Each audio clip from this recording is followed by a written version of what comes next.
too, you can order that. I've never been able to reuse most of the stuff that I take off for other people.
Volunteers from security, our security force out here, which we really thank them quite a bit. Behind them, Civil War reenactors.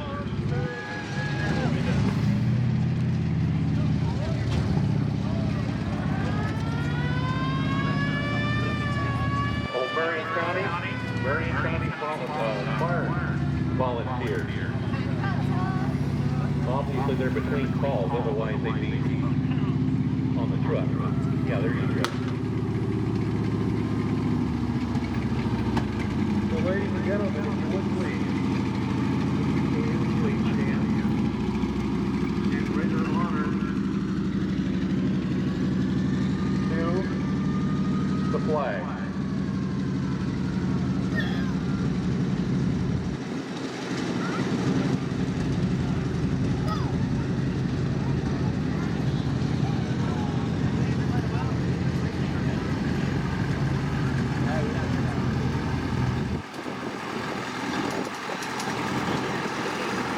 The Confederates should never keep them going, I'm telling you.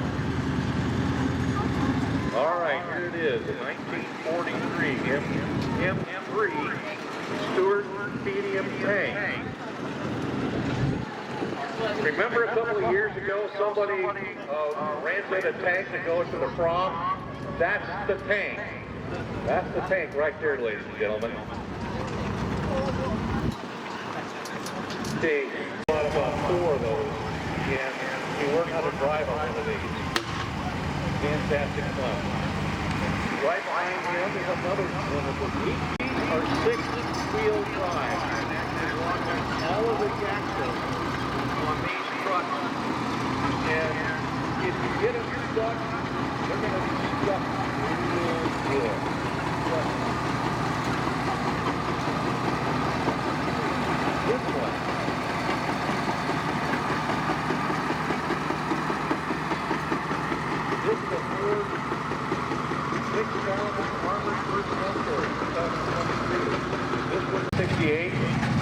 lot of CVs use this overseas and did a lot of work, ladies and gentlemen. Did a lot of work.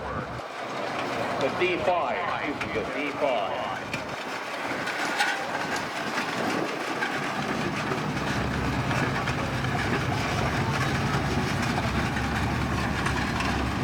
From all over the United States and from all over the world to come in and take a look at us and whatnot. We're the only ones that actually does what you're seeing right now, ladies and gentlemen. We're very, very lucky.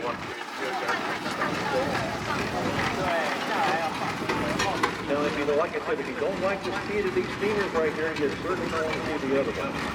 Going. This one is unique. This first steam tractor left the Case factory in 1880. Let me say that again. Left the Case factory in 1880. It left as a self-propelled, horse-steered traction engine. So you see the seat on the front, you see a place to put the feet for the driver down below. Somebody put steering gear on this and made it a self-contained. This one is geared a little bit higher or faster than the other steamers, just so they can keep up with the horses. But like I said, this left the Case factory in 1880, and I believe this makes this the oldest steam traction engine on the West Coast. And if I'm wrong, I wish someone would correct me. Behind them is a Russell, made in Massillon, Ohio. Buffalo Pits, I believe this one to be also about 1895. You don't see Buffalo Pits on this side of the Rocky Mountains very often. And here's a very good example. Now, one thing about steamers, about these steam traction engines, is they have no transmission. There is no transmission whatsoever in these steam tractors. There's also no brakes. There are differentials for the rear wheel. In order to switch forward to reverse in these steam traction engines, you have to reverse the direction of the steam engine itself. There you go. Now he just reversed itself right there. So there, like I said, it's a direct drive off of the steam engine itself. And this one, 1895, Buffalo Pits, one of two known in the entire United States. Right here in front of you, ladies and gentlemen.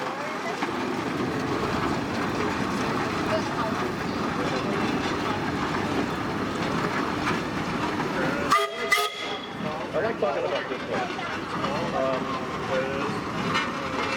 The individual that owns this steam traction engine bought the tractor and totally rebuilt the boiler from the ground up. He also put all the mechanics on that and brought out here to the ground here several years ago. This is a Nichols and Shepard. And did a very good job restoring this particular piece.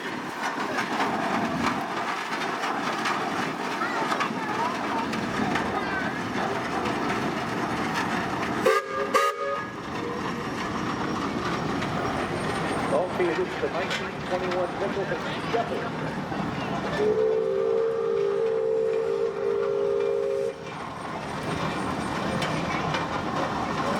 Right here, Case Company. Case Manufacturing Company, their logo was an eagle sitting on the globe. The eagle was a mascot for a Civil War infantry unit during the Civil War. And they called it Old Abe. So this was Old Abe, and it has been the mascot for the Case Company since the Civil War. What we see here is a 50 horsepower steam traction engine. Once again, direct drive, no transmission. Right behind them, I believe, is a tubes that warm up the water and goes out the smokestack here. Now, it takes about 4 hours from the time you start with an empty boiler and an empty firebox to get a full head of steam to operate one of these. It takes a couple of 100 gallons of water and about a cord of wood. About 4 or 5 years ago. So this is what they look like after we restore them. The rest of these, like I say, we use them out here on the ground. So they got a little bit of dust, a little bit of grease on them. But they sure look pretty when you get through painting them.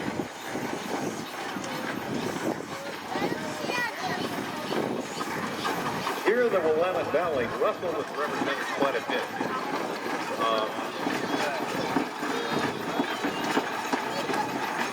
And believe it or not, this is what got the farmer off the horses and into mechanized farming.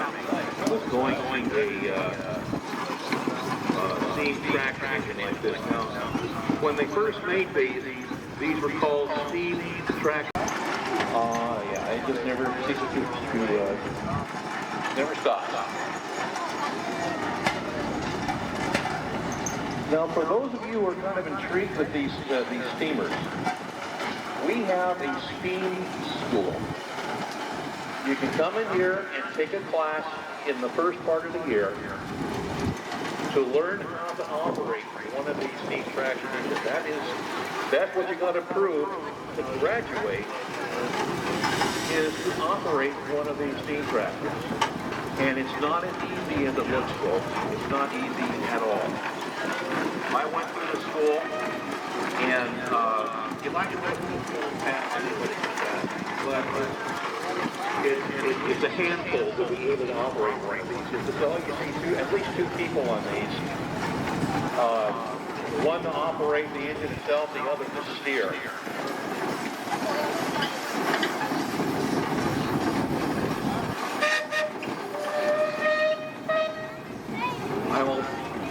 I will never grow tired of that sound. Steam is unique. Steam has its own smell, its own sound. It's alive. It's alive. I can tell you, we had up to 1,200-pound superheated steam systems on board some of the Navy ships way back in the day. And steam has its own personality, and it is alive. And it'll eat you alive if you ain't too careful. Now another Russell coming up here.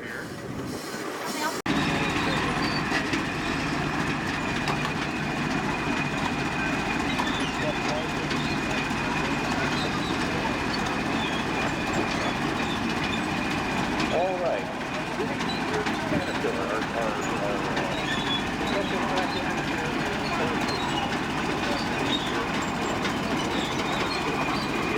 Caterpillar tractor.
This is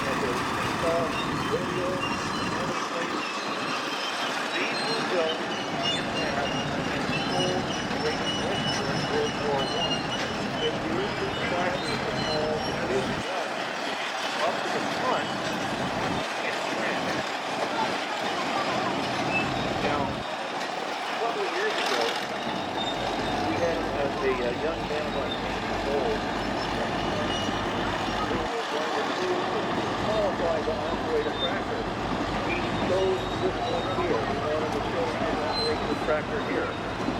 So the flywheel is pulled in the flywheel. Stick a bar in the flywheel to pull over to start it. That 10-year-old started this tractor and showed he was qualified to operate this tractor. So I figured if a 10-year-old could do it, I could do it. And it's really putting the start this tractor. That's what it is.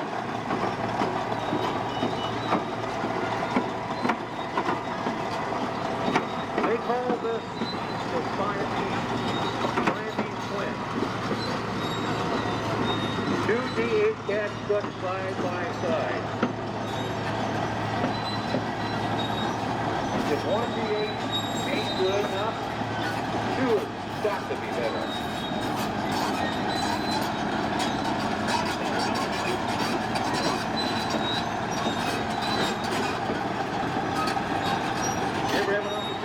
Take a look at these.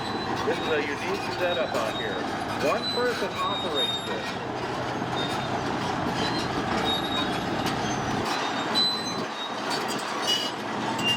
Now this is set up with cables to operate the blades instead of hydraulics.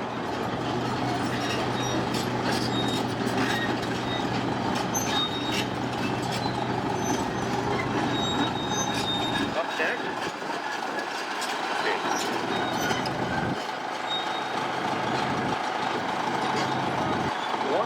Cat hours on the unit, which means that this cat is just getting broke in.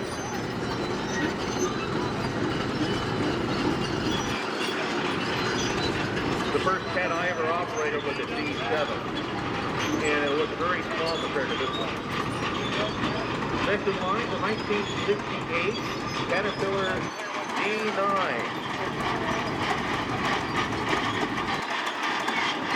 Now that blade out there is I believe, a 13-foot, 11-inch blade. Well, this one only has a 13-inch blade on it.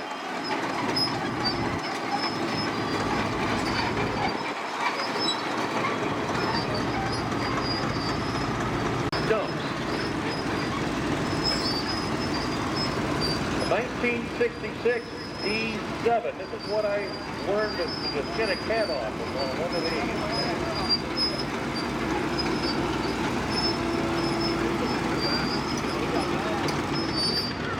When you operate these cats, you've got both arms and both legs in motion just to operate one of these guys. I like talking about this one here. This is a Tucker Snowcat. Let me say that again. This is a over to start.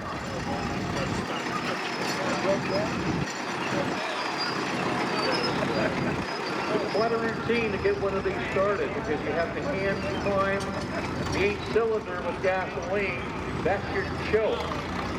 You don't have a choke on the carburetor. You actually use raw gasoline poured into the side of the cylinder to start the darn thing.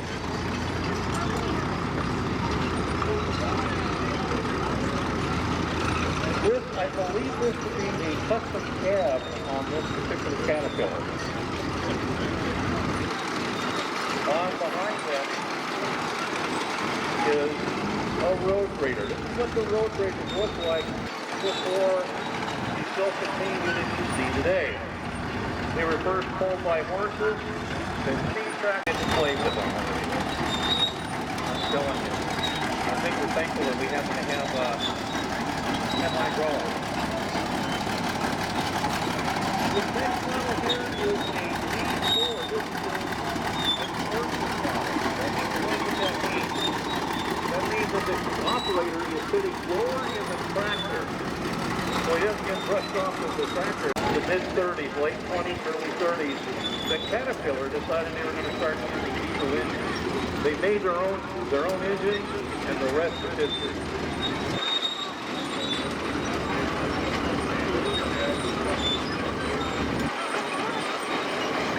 If you really want to upset your neighbor, get about 2 or 3 of these set in your front yard. They'll love it for it. This is a 1939 D2. It has the option to go just only on the rear.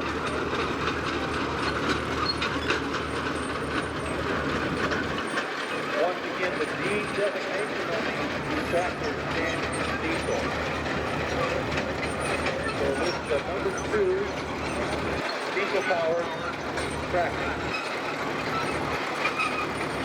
If you take a close look at some of these cats like this one coming up here, they don't have hydraulics. They use analog over the years. For cats just like this one here.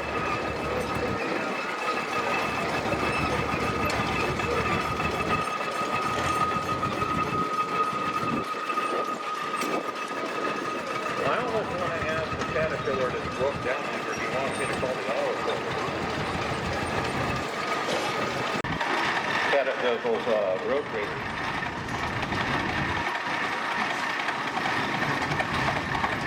This particular Caterpillar, D2, comes with an aftermarket hydraulic radiator. That's what you can operate with hydraulic to the rear mount and cab.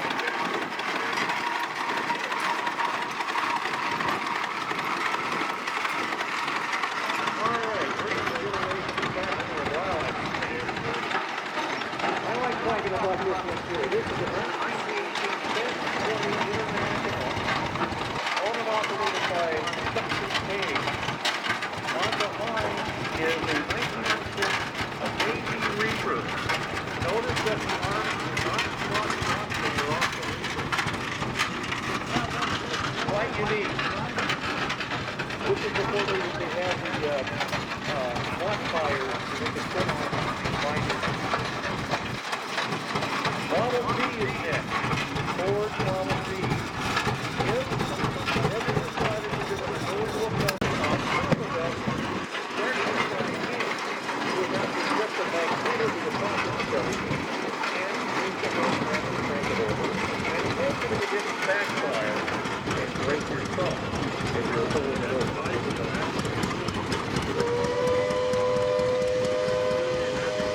Owned by the Spiegel family. Owned by the Spiegel family. 45 horsepower. Alton Taylor.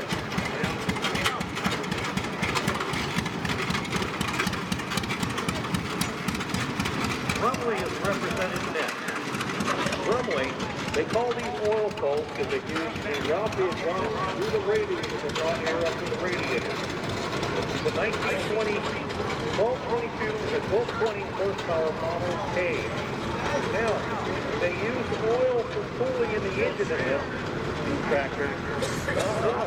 There's some boiling temperatures for oil higher than water.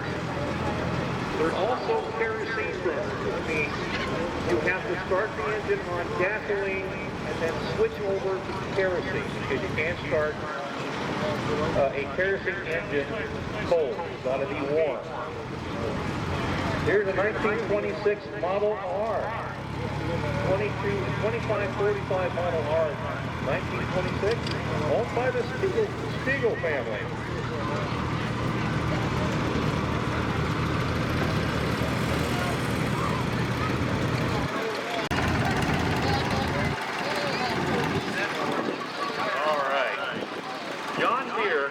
Got involved in agriculture in way back in the day, but they started their tractors in 1924. This is the first model they came out with. This is a John Deere Model D. This is the way they came out of the factory, folks. They came out on steel wheels. If you want your lawn aerated, this is the one you want, right here. Now, when I've seen this one in the parade, this is it's for sale if you want to buy it. It only has 13,000 miles on it. Behind them is a Ford 500. I believe about 1970. 1968, excuse me, I got wrong on that one. 1968. for the Ford 500.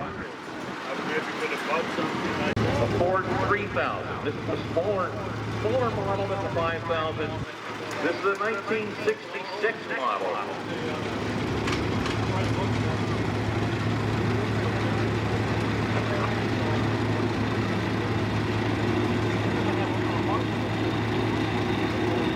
I believe this is the first time we've had this one to the show off the Workmaster Model T. Now, approximately 2,200 of these were never made, and they were made in all places, Burbank, California, probably right next to the NBC studio. John Deere, once again, represented next. This is a 1940 Model 8. That two-cylinder design that you see on these tractors, they made those from 1924 until 1960. A 1968 Model 60, excuse me, John Deere garden tractor. You see a lot of these L8 John Deeres being used for raking hay, hauling hay, a lot of light work around the farm, and they're still being used in the farm, ladies and gentlemen. This is a 1947 John Deere LA. This one, this is the only one I've seen of this. I believe this was designed to use in collared crops or a bean picker. I thought, okay.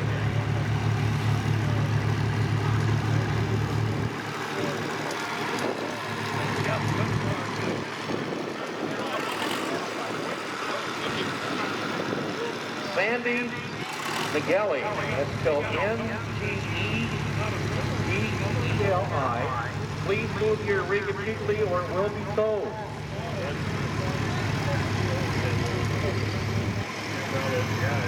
All right. What just passed me out here was a Model A John Deere. This is a Model AA. And then this was in the 1950s. Somebody took this and put a post hole digger on it. Drilled a lot of post holes in Wyoming. The first time I seen this out here was yesterday. Number 35. This is a Harris Power Sports CA43 in 1953. This is a precursor to Bobcat. That's what Bobcat looked like before it became Bobcat. One more time. Sandy McGegli, N-G-E-G-L-I. Please move your rig immediately or it will be towed. You have to turn the microphone on so it'll work. This is early 1950s, 1953 at Massey Harris, 33.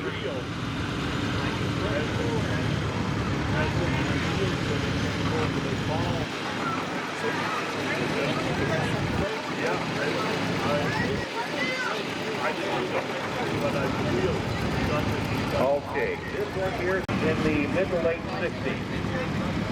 Here's a fine example of a white Oliver.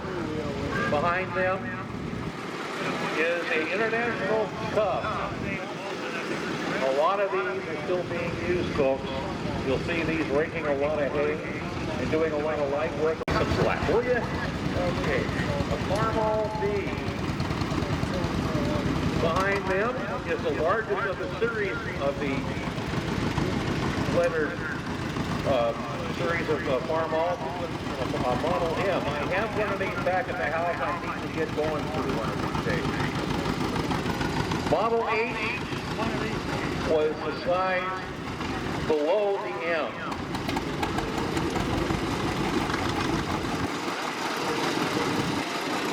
This one is, this did not come out of the factory this way.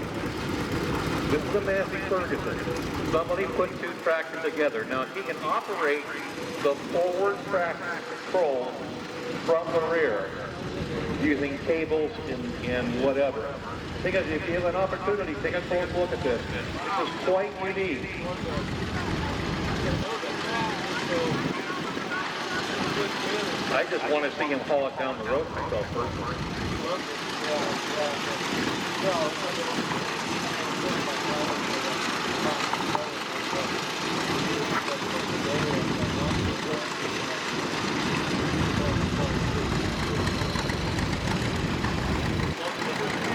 What do you think so far, folks? You like this so far? Outstanding. Next in line, this is the Orchard model because it has the tin work around the rear wheel so it doesn't get hung up in the branches. This is a McCormick bearing Orchard model. We have a John Deere Model H right here. Once again, notice the two-cylinder design. This is used to raise hay, folks. Like I said, they still use a lot of these on the farm. Model 420 is another one they use to rake a lot of hay done on the farm. 1956, it happens to have two 16-inch plows on the back. This is what they look like when we find them, folks. This is kind of a rarity. A single tire up front. John Deere, this is a 1947 model BN. Behind him, a model motor company. Okay, 1953. Now, we have our shelf here. This is a Model A. I can see the A. I can really get it on top of that. There's also a Super A. All right. Now, on behind, that is a hay baler. Manually fed hay baler.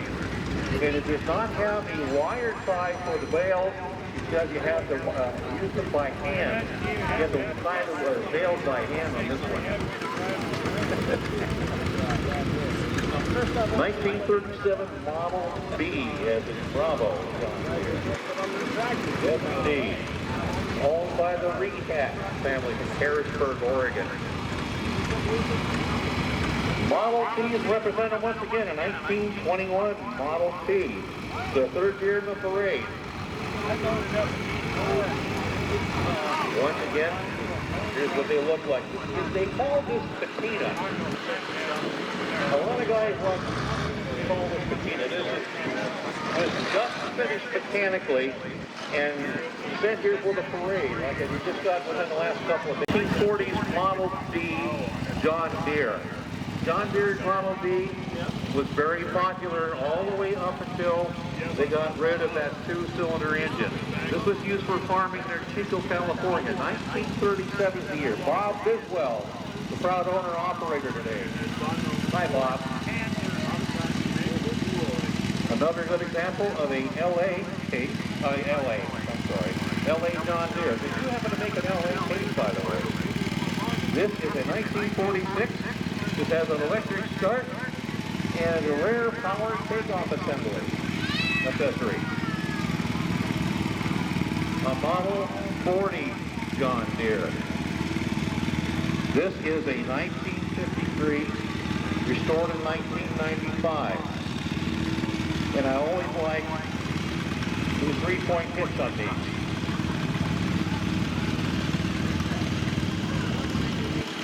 .40-20 diesel, 1966.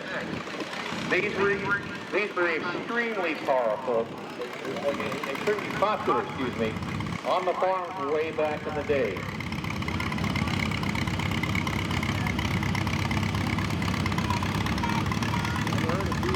These are garden tractors, folks.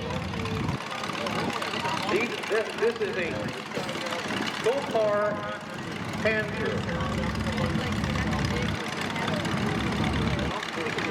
Yeah, that's a 1954 is the model here for this one. The 1964 model Panzer.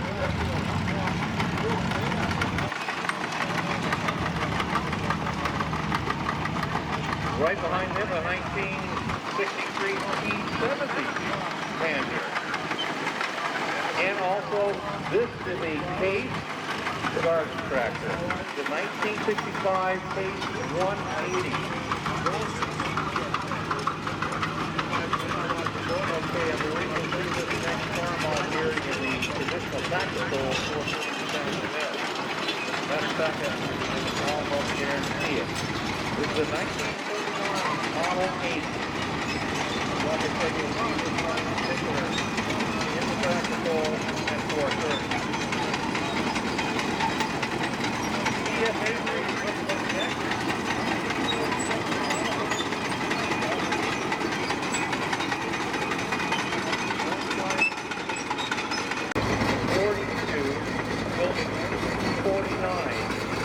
Right behind me is a plate track. This, see, the body styles are about the same. 1946 HD plate track.